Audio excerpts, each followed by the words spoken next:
மதிப்புக்கும் மரியாதைக்கும் உரிய தமிழ் சினி கவை நேயர்களுக்கு அனைவருக்கும் அன்பான வணக்கம். வேட்டையின் படத்தின் இசை வெளியீட்டு விழா இன்று நடைபெறவுள்ள நிலையில் சென்னைக்கு திரும்பிய சூப்பர் ஸ்டார் ரஜினிகாந்தை சந்தித்த செய்தியாளர்கள் இவரிடம் பல கேள்விகளை கேட்டனர்.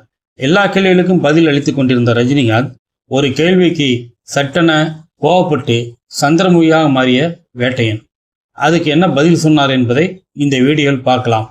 இந்த வீடியோவை பார்ப்பதற்கு முன் நமது தமிழ் சினி கவினை சப்ஸ்கிரைப் பண்ணுங்க. உங்க நல்ல ஆதரவை எப்போதும் போல் வழங்குங்கள்.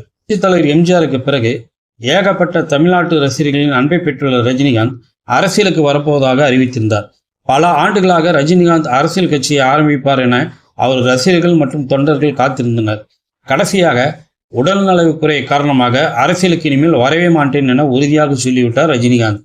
சென்னையில் உள்ள நேரு உள் விளையாட்டு அரங்கில் வேட்டையின் படத்தின் இசை வெளியீட்டு விழா இன்று நடைபெறுகிறது. வெளியூரில் இருந்த நடிகர் ரஜினிகாந்த் அதற்காக இன்று காலை சென்னை வந்தடைந்தார். அவரிடம் வேட்டையின் இசை வெளியீட்டு விழாவில் யாரெல்லாம் சிறப்பு விருந்தினர்கள் பங்கேற்க இருக்கின்றனர் என்கின்ற கேள்வியை செய்தியாளர்கள் எழுப்பினர். அதற்கு பதிலளித்த ரஜினிகாந்த், அதெல்லாம் எனக்கு தெரியவில்லை, நிகழ்ச்சி ஏற்பாட்டாளர்கள் அதை கவனித்துக் கொள்வார்கள் என்றார். வரும் அக்டோபர் 10 ஆயுத பூஜையை முன்னிட்டு சூப்பர் ஸ்டார் ரஜினிகாந்த் நடித்துள்ள வேட்டையின் திரைப்படம் வெளிவருகிறது. இந்நிலையில் அந்த படம் எப்படி இருக்கிறது என்கிற கேள்விக்கு பதிலளித்த ரஜினிகாந்த், படம் ரொம்ப சூப்பரா வந்திருக்கு, நல்லா இருக்கு என்றார். உதயநிதி ஸ்டாலினுக்கு துணை முதலமைச்சர் பதவி கொடுப்பதாக பேச்சுக்கள் எழுந்து வரும் நிலையில் அது தொடர்பான கேள்வி எழுப்பப்பட்டது. உடனே டென்ஷனான ரஜினிகாந்த், அரசியல் தொடர்பான கேள்விகளை கேட்க வேண்டாம் என்று சொல்லியிருக்கிறேன் என பத்திரிகையாளர்களை கண்டித்துவிட்டு அனைவருக்கும் நன்றி சொல்லிவிட்டு புறப்பட்டு விட்டார் ரஜினிகாந்த்.